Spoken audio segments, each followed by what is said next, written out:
David was only 11 years old, a quiet boy with big dreams and a small school bag that looked too heavy for his tiny shoulders. Every morning in Oyo State, he woke up before sunrise to help his mother fetch water before preparing for school.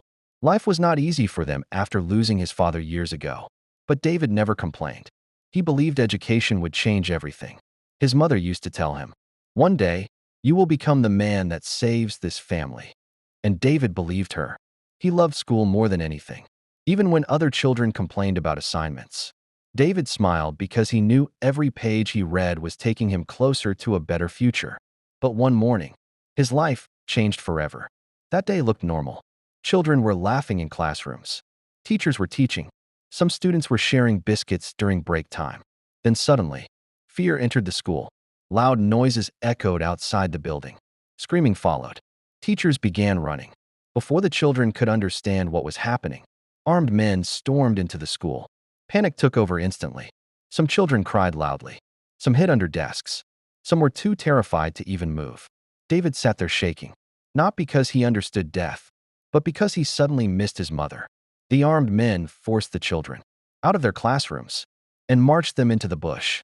As David walked barefoot through the rough forest paths, tears rolled down his face silently. He kept thinking about one thing: his mother.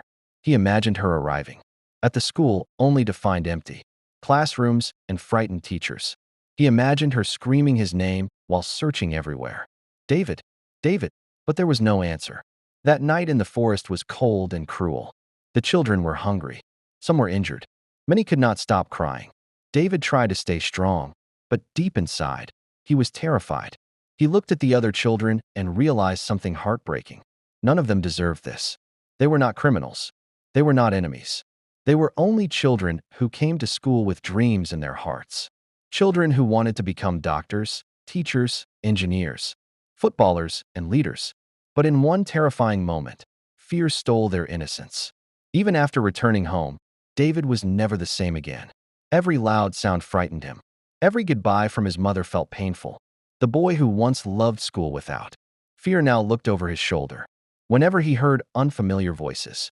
And somewhere deep inside him, a question remained. Why should children suffer for simply trying to learn?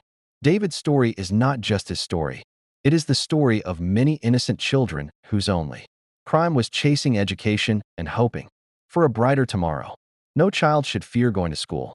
No, mother should cry herself to sleep wondering if her child will ever return home again. Protect children. Protect schools. Protect their dreams.